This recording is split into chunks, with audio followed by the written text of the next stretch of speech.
नमस्कार। SBT news में आपका स्वागत है। पेश है 13 फरवरी सोमवार दोपहर 3:15 राजस्थान की 15 बड़ी खबरें।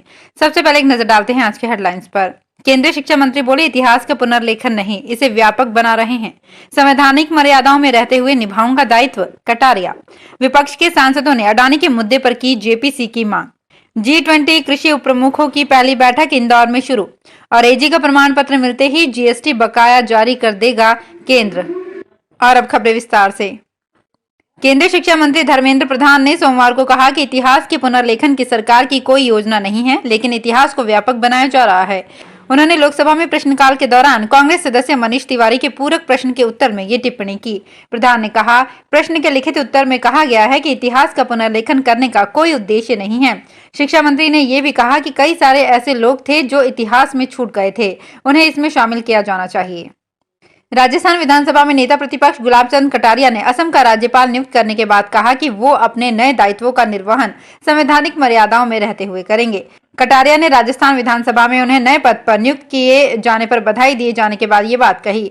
सोमवार को सदन की कार्यवाही शुरू होते ही विधानसभा अध्यक्ष डॉक्टर सीपी जोशी ने नेता प्रतिपक्ष कटारिया को असम का राज्यपाल नियुक्त करने की सूचना सदन को दी। विधानसभा अध्यक्ष जोशी ने उन्हें बधाई देते हुए कहा कि मैं सदन की तरफ से, अपनी तरफ से और राजस्थान की सारी जनता की ओर से शुभकामनाएं देता हूं।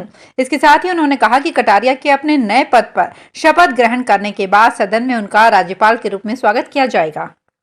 संसद के बजट सत्र में हिंडनबर्ग की रिपोर्ट पर विपक्ष के सांसदों ने सोमवार को जेपीसी की मांग को लेकर हंगामा किया। इसके बाद उच्च सदन को स्थगित करना पड़ा। बता दें कि अडानी पर हिंडनबर्ग की रिपोर्ट को लेकर विपक्ष लगातार जेपीसी की मांग कर रहा है।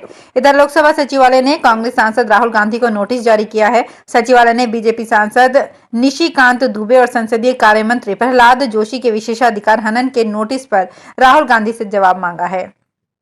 भारत की G20 की अध्यक्षता में कृषि उप प्रमुखों की पहली बैठक सोमवार को यहां शुरू हुई।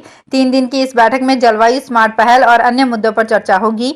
मध्य प्रदेश के मुख्यमंत्री शिवराज सिंह चौहान आज मोटे अनाज पर एक प्रदर्शनी का उद्घाटन करेंगे। इस प्रदर्शनी का मुख्य आकर्षण मोटे अनाज और मूल्य वर्धित उत्पादों के अलावा पशुपालन और मत्स्य पालन से संबंधित स्टॉल रहेंगे।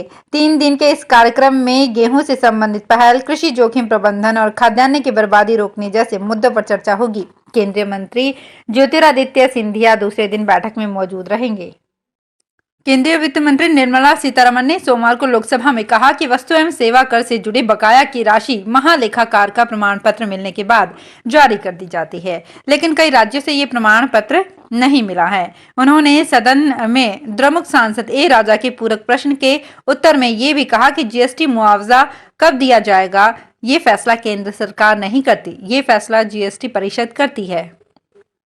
मुख्यमंत्री अशोक गहलोत की ओर से 10 फरवरी को विधानसभा में पेश किए गए लोक लुभावन बजट के बाद अब सरकार ने बजट घोषणाओं को धरातल पर उतरने से पहले ही उनका प्रचार प्रसार शुरू कर दिया है। इसका अंदाजा इसी बात से लगा सकते हैं कि बजट घोषणा के 24 घंटे बाद ही राजधानी जयपुर और प्रदेश के कई प्रमुख शहरों में बजट घोषणाओं के बड़े बड़े होर्डिंग्स, बैनर प्रमुख चौराहों पर लगाए गए हैं, जो जनता का ध्यान आकर्षित कर रहे हैं। राजस्थान विधानसभा में नेता प्रतिपक्ष गुलाब चंद कटारिया को असम का राज्यपाल बना देने के बाद अब बीजेपी में चर्चा तेज है। कटारिया की जगह विपक्ष का नेता कौन होगा? विपक्ष के नेता के ऐलान के साथ ही बीजेपी में पार्टी की लीडरशिप को लेकर एक इशारा साफ तौर पर मिल जाएगा। लिहाजा चर्चाओं का बाजार गर्म होने लग गया है। विधानसभा में कटारिया की जगह विपक्ष के नए नेता के नाम पर सबसे अधिक चर्चा उप नेता राजेंद्र राठौड़ की है। इसकी पहली वजह तो ये है कि जब 2018 में कटारिया को विपक्ष का नेता बनाया था, उस वक्त भी राठौड़ दावेदार थे। जैसलमेर में एग्जाम सेंटर में 2 मिनट देरी से प्रवेश नहीं देने पर कॉलेज प्रेसिडेंट और पुलिस के बीच बहस हो गई। मामला इतना बढ़ गया कि हाथापाई की नौबत आ गई। एक वीडियो भी सामने आया है जिसमें कुर्सी उठाकर मारते दिख रहे हैं। मामला जैसलमेर के SBK PG कॉलेज का है। परीक्षा केंद्र पर्यवेक्षक राजेश कुमार भाटिया ने अध्यक्ष जसवंत सिंह और लोकेंद्र सिंह के खिलाफ पुलिस में शिकायत दर्ज करवाई है। वहीं अध्यक्ष ने कॉलेज और परीक्षा करवाने वालों पर तानाशाही का रवैया अपनाने का आरोप लगाया है। राजस्थान का मौसम एक बार फिर बदल जाएगा। पहाड़ी इलाकों में पड़ रही बर्फ से सर्दी बढ़ सकती है, जिसका असर कल शाम से ही प्रदेश में देखने को मिल गया था। इसके चलते पारा 3-4 डिग्री तक नीचे गिर गया। मौसम विभाग के मुताबिक इसका असर 16 फरवरी तक पूरे राज्य में दिखाई देगा। मौसम विभाग के अनुसार पहाड़ी इलाकों में बर्फबारी से तापमान गिर गया है। इससे चूरू, झुंझुनू, बीकानेर और सीकर में न्यूनतम तापमान 4 डिग्री तक गिर गया है। पश्चिमी राजस्थान के इलाकों की प्यास बुझाने वाली इंदिरा गांधी नहर में फिर पूरी तरह से नहरबंदी होगी। बीकानेर, श्रीगंगानगर, हनुमानगढ़, जैसलमेर, जोधपुर, बाड़मेर, चूरू, नागौर, सीकर और झुंझुनू जिलों में गर्मियों के दौरान पानी की कमी का सामना करना पड़ेगा, क्योंकि इंदिरा गांधी नहर 7 दिनों के लिए बंद हो जाएगी। पंजाब सरकार नहर की मरम्मत की तैयारी कर रही है। इस दौरान पीने का पानी भी नहीं मिलेगा। पीएचईडी अपने भंडारण टैंक से इसकी आपूर्ति करेगा। सामान्य दिनों में इन जिलों में इंदिरा गांधी नहर से ही सिंचाई और पेयजल की आपूर्ति होती है। भारत और ऑस्ट्रेलिया के बीच 1 से 5 मार्च तक होने वाला तीसरा टेस्ट खराब आउटफील्ड के कारण धर्मशाला से इंदौर स्थानांतरित कर दिया गया है। भारतीय क्रिकेट बोर्ड ने सोमवार को ये जानकारी दी। मैच को स्थानांतरित किया जाएगा, इसकी पुष्टि रविवार को ही हो गई थी, जब बीसीसीआई के क्यूरेटर तापस चटर्जी की रिपोर्ट में नई आउटफील्ड को अंतर्राष्ट्रीय मुकाबले के लिए अनफिट बताया गया था। भीलवाड़ा नगर परिषद की साधारण सभा व बजट बैठक सोमवार को हंगामेदार हुई। इतिहास में पहला मौका है जब एक ही दिन साधारण सभा व बजट बैठक होने वाली है। इसे लेकर कुछ पार्षद नाराज हैं। सभापति राकेश पाठक की अध्यक्षता में सुबह 11:15 बजे साधारण सभा में कुल 59 प्रस्ताव रखे गए। दोपहर बाद 3:15 बजे बजट बैठक परिषद सभागार में हुई। 245 करोड़ रुपए के बजट का प्रस्ताव रखा गया। बजट चर्चा के लिए अन्य बिंदुओं पर भी विचार किया गया। कांग्रेस पार्षद ओम नारायणवाल का कहना है कि साधारण सभा में रखे प्रस्ताव में जनता से जुड़े एक मुद्दा भी नहीं है।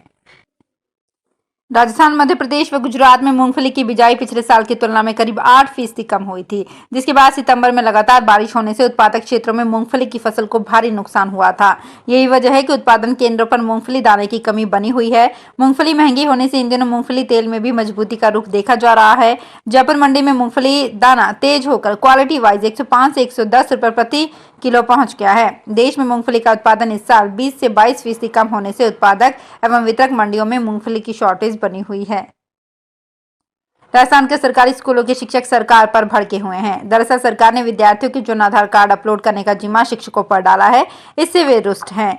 शिक्षक संघ राष्ट्रीय ने विद्यार्थियों के जन आधार कार्ड अपलोड करने का जिम्मा शिक्षकों पर डालने का विरोध किया है। मुख्य सचिव की ओर से 13 फरवरी को शिक्षा विभाग के अधिकारियों के साथ निःशुल्क यूनिफॉर्म होने वाली समीक्षा बैठक से पूर्व जनाधार प्रमाणीकरण एवं 100% डीबीटी बिलों को पूर्ण करने का लक्ष्य पूरा नहीं करने पर पीईओ व शिक्षकों के विरुद्ध राज्य स्तर से सीसीए नियम में कार्यवाही के निर्देश भी विभाग स्तर से दिए गए हैं। प्रतापगढ़ में विद्युत निगम की ओर से जहां बिजली बिलों की बकाया राशि की वसूली को लेकर अभियान चलाया जा रहा है, वहीं बकायादारों से वसूली के तहत कनेक्शन काटने के बाद दरियादिली दिखाकर कनेक्शन कट करने वालों को बिजली देने वाले पड़ोसी के खिलाफ भी कार्यवाही की जाएगी। इसके लिए निगम की ओर से सभी टीमों को सख्त आदेश दिए गए हैं। जो पड़ोसी बकायादारों को बिजली देता है उसके खिलाफ भी कार्यवाही की जाए। विद्युत वितरण निगम बकायादारों के विद्युत कनेक्शन काट रहा है। जिन विद्युत उपभोक्ताओं के विद्युत बिल बकाया हैं, उनकी वसूली के लिए जिले में टीमें लगी हुई है। तो फिलहाल इस बुलेटिन में इतना ही। फिर हाजिर होंगे कुछ और बड़ी खबरों के साथ। अगर आप भी अपने आसपास की छोटी बड़ी और महत्वपूर्ण खबरों से अपडेट रहना चाहते हैं तो सब्सक्राइब कीजिए हमारे चैनल एसपीटी न्यूज को और प्रेस कीजिए बेल आइकन पर।